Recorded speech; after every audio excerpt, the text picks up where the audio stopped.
concern, I would say, if we are not taking care of the children in our own country and we are going to other places to adopt kids on a mass scale.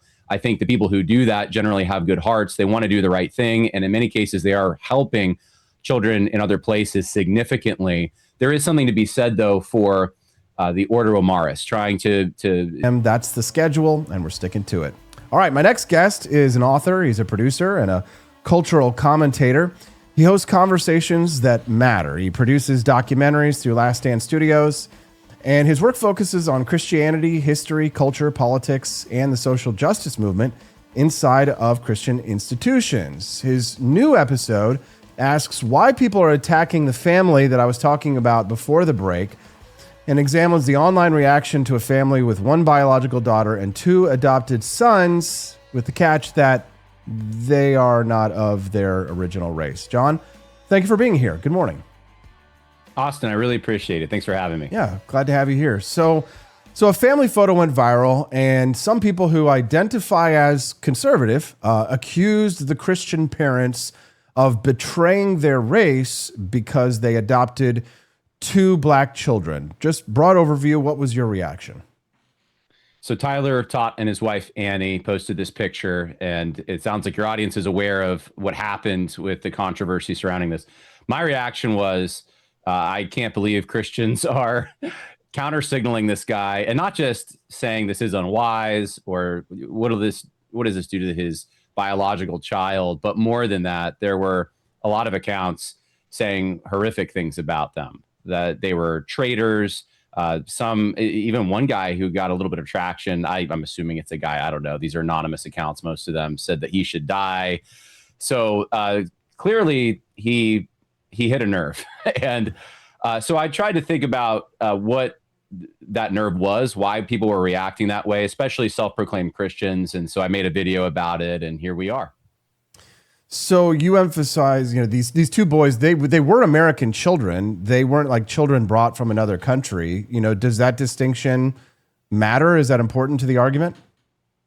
I think so, yeah. So they have two older sons younger sons who are from Nevada. They were in the Nevada foster care system, and they adopted them at very young ages. And so they were babies, essentially. And so they raised these kids as their own.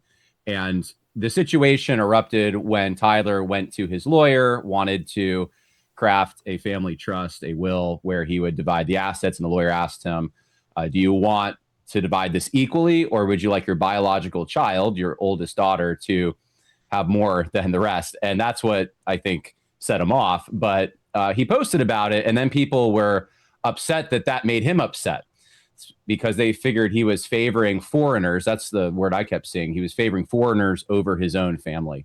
But I think if people did a little digging, they would see that these were two sons that were in the foster care system in the state of Nevada. He did not go overseas to adopt these children. They're American kids. And the argument that I tried to make is, look, what's the alternative here? We don't live in a fantasy world. I don't know who's going to go to another country to find the family they think is appropriate for these children to be with, some loving family out there. I mean, no one's doing that. No one's volunteering to do that. The real question is, what would have happened to these kids had they remained in the foster care system?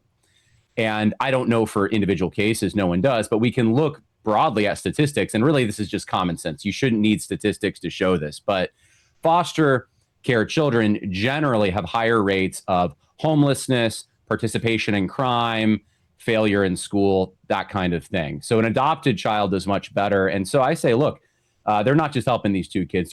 They're helping the state of Nevada. They're helping their entire society. So you sort of argued that a lot of these online conservatives are losing the principles they claim to defend. So let's talk about what those principles are. The natural family, Christian charity, equal dignity before God, local responsibility, the duty to protect children who need permanent homes. So which of these principles do you think a racial betrayal argument would violate? I mean, is there any serious conservative concern about transracial adoption that should not be dismissed as racism? Okay, well, let's start with just I'm a Christian and I'm a conservative, and I think there's an underlying Christian assumption behind conservative thinking about the nature of man, and that men tend to do bad things. And so we're not perfectible. There is no code we can find deep within man that would make him a Superman, make him better. That's a pipe dream. You got to just sort of let go of that. So my whole argument is crafted around the idea that because of the way that society is structured to absorb, mitigate, and lessen the effects of sin, essentially, right? Evil in the world. Families are important for that. So we start there. You have to have a family structure as the kernel bedrock of society. That's where people learn to be responsible, to get along with others, to learn principles, to pass down their traditions. Everything that really is worth preserving starts in that little kernel. So in this particular case, we're talking about two kids who would have been probably bumped around the foster care system from family to family. Who knows if they would have found a place of belonging in that. And they're going to find a substitute somewhere for that, which is going to be negative. So as a Christian, I look at that and I first see society's not perfectible. We have to have institutions in the natural order that mitigate sin. This is one of them. And so adoption, I think, fits into this. But the other thing is that there is a symbolic nature to adoption in Christianity. We read in Ephesians chapter 1 that God adopted those who believe in Christ into his family. So we were far off. We were alienated from God. Now we've been brought near through salvation in Jesus Christ, through repentance and faith. And so we're part of God's family. There's a beautiful symbolism to this for all Christians. And that is mirrored in earthly adoption. In fact, that is the example that Paul uses, is adoption. That's conferring the rights and privileges that normally belong to natural heredity to people who aren't part of that. And so there's a sacrifice involved. It's a beautiful, wonderful thing. And so I think we destroy that picture when we denigrate this.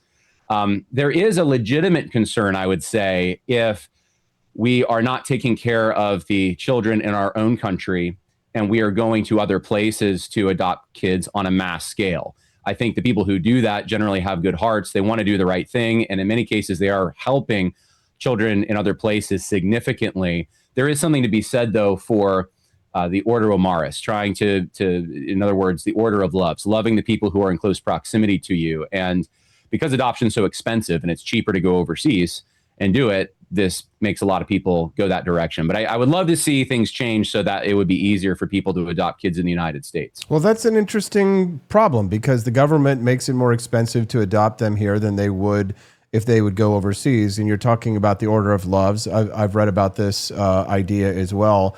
And I think to some extent I identify with it on a visceral level. But I wonder, I mean, does God have borders? I mean, he probably doesn't care if you adopt a child from Nevada versus a child from Africa. Would he? Why would he? Well, and in a particular circumstance, it may be the right thing to do to go adopt a child from Africa or from Asia or somewhere else. I'm talking about on a mass scale. I think that the way that we disincentivize, that's the structure. We disincentivize adoption in this country. And I know this from personal experience. My wife and I have had infertility problems for years. And when I looked into adoption, the cheaper adoption agencies were around $35,000. And I'm like, man, I got to cough up that much. And that's assuming you get through the application process and everything else. I have some friends who went overseas to China. It's nothing like that. I mean, it's probably doing well for their economy to, at least in the short term, to have Americans come over and adopt children there. They make a little bit of money and Americans don't have to pay as much. So I look at that as the fundamental issue there. But if we have a lot of kids in our country, and we do in the foster care system, who do not have fathers and mothers, then I'd like to, on a mass level, at least try to focus on that problem. So I'm talking about public policy. I am not talking about individual decisions. Sometimes it is the right thing to do for a family to go overseas, especially if they have a connection. Because I know many families who are Christians, they have a connection. They went overseas, they have missionary friends, they see a need and they want to meet it, which is a noble thing. So do you disagree with many of these online right-wing ideologues, some of these people, self-professed Christian nationalists, who argue that kinship is a matter of blood and race? Well, I think that blood and race certainly factors into proximity. So, I mean, who would deny that for siblings, right? And as you get farther and farther out, the lines perhaps get less and less. But I think it's a recipe that includes that aspect. It also includes shared experience, though. I mean, that's really what adoption is, right? When someone comes into the family who doesn't share in the direct genetic line, let's say, or they're not in close proximity, it's a better way to put it, they end up through shared experience adopting traditions and living by the rules of the household, sharing in the same language and hobbies and all the rest of it. They become part of the family. So I think all of these things matter. But yeah, I do think that there is an element. I just don't reduce it down to just it's purely genetics or anything like that. So, is there an element of this, though, that crosses into what we call white savior complex on some of these people? Sure. So this is one of the, I think, criticisms I saw that it may have validity, it may not. I'm not sure. I don't know enough about Tyler Todd, right? So some people were saying, look, he always posts these pictures about his adopted kids. And I'm thinking, well, a lot of families do that with their children. They just Yeah. want to show off their kids, whether adopted or not. That doesn't necessarily mean he's exuding a white savior complex of like, look at me and how noble I am compared to you because I adopted. But, this can exist. And I think it does. I know when I went to seminary and I graduated in 2018, so it gives you an idea of the time frame. Adoption was viewed at the time by some as almost like a more noble option. That this is, you can have kids, which everyone wants that and does that. But if you really have a lot of love in your heart, then you would go adopt. And I do want adoption to be elevated somewhat, at least to let people know it's an option, that this is actually the answer. The government foster care system stinks in many ways. But at the same time, like, this doesn't make you holier. You have natural children. That's the way that God established the order to function in. And I think that that's also love. That's also caring. And so I do understand some people who might have a reaction. Maybe they had an experience like mine where they kept hearing about adoption and maybe it was a bit overkill. So you connect adoption to masculinity and paternal responsibility. The internet usually defines masculinity as status or dominance or winning a public argument or driving a sports car or having a hot woman on your side. So what do you think? I mean, what does it look like when masculinity is measured by, providing, teaching, correcting, protecting, praying with your family, staying with your family? So why is voluntarily accepting responsibility for a child who needs a home a more demanding test of strength than posting about bloodlines from their cell phone? Yeah, that's an interesting contrast. Yeah, posting about bloodlines from your cell phone is fairly easy to do, and it's funny. Just a little tidbit: some of the people I know personally who like to emphasize those things, if they were to show you their DNA, it's not exactly pure European, which is funny to me. Like mine actually is. Like I sent my DNA into Ancestry and they just sent me a cracker back. They're like, well, that's all you get. But I have, the heritage American blood in me, if you want to call it that. Same. That go back. Yeah, Jamestown and Plymouth, man. Like that's my ancestors go back to these places. And I think that's beautiful. And I celebrate that, and I want to pass that down to my children. So I don't denigrate any of that. But I do think that part of being a man is acknowledging that you have responsibilities. You were put here for a purpose. God put you here, I believe. That's part of the created order. And you weren't just put here for yourself. Your body's going to wither and die eventually anyway. I don't care how many hormone supplements and working out and whatever you want to do to make yourself look good. Eventually you are going to die. It is going to end. And what you're going to be left with is not just the good memories you made about whatever those might be. It could be partying for some people. You're going to be left with something that carries on past you're gone. And for most people, and the way God set it up is you are a link in a chain, and that chain continues, and that chain is your children. And whoever else you have influenced, that you have fathered, even if they're not your children. I actually just watched a movie I would recommend to all your viewers called Mr. Burton the other day. And it's one of the best movies on masculinity I've seen in a long time. And anyways, it's about a mentor who it has a student who essentially adopts him. The student's father, Richard Burton, is actually, I don't know if you know the actor, but a lot of people don't. He died in 1984. But anyway, he's the main guy in the movie. His father was an alcoholic, and his teacher adopts him, gives him his name, helps him out. And this guy's not going to the gym and pumping iron all day, but he is teaching life lessons. He is sacrificing his time. He is showing that he lives for something greater than himself. And that's, I think, what God made men to be, to live for something greater than themselves, something that will actually outlast them past when their hair fades and their muscles fade.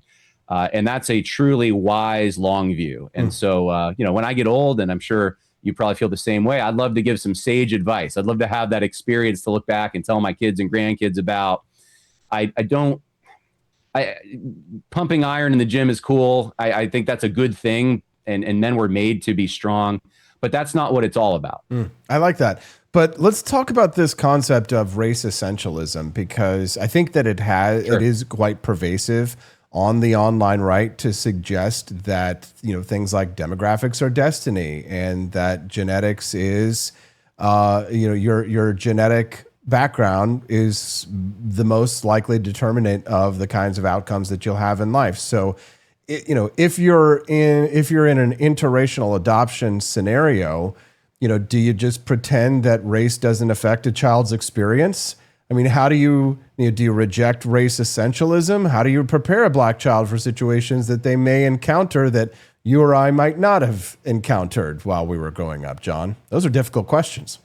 People live in groups. People identify with groups, right? So if you, and I have several friends that are in this exact position, where they're either part of an interracial marriage or they have adopted children that are very different from them, racially speaking. And it's obvious when you look at them. And I have seen it go poorly. I have also seen it go well. And if I had to try to figure out the difference, it seems like in the cases where it goes poorly, it's generally because the parents allow the children to define themselves and to gravitate towards groups that are going to give them an identity outside the family. And families that do good with this, in my opinion, have worked very hard to cultivate a strong family identity.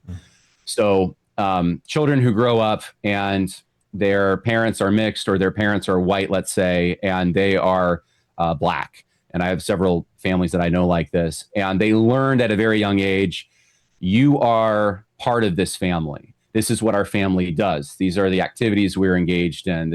Are the values that we share. They tend to adopt those things and then also stick with those things throughout the rest of their life. And so I think you have to have wisdom when you approach this kind of thing. But I don't agree with, you said race essentialism. I sometimes use the term biodeterminism. I don't think it's just you have a certain DNA, therefore you will be a criminal, or you're going to have such a lower IQ that you can't possibly live in a quote unquote white man's world or something like that. I look at it much more from a civilizational perspective.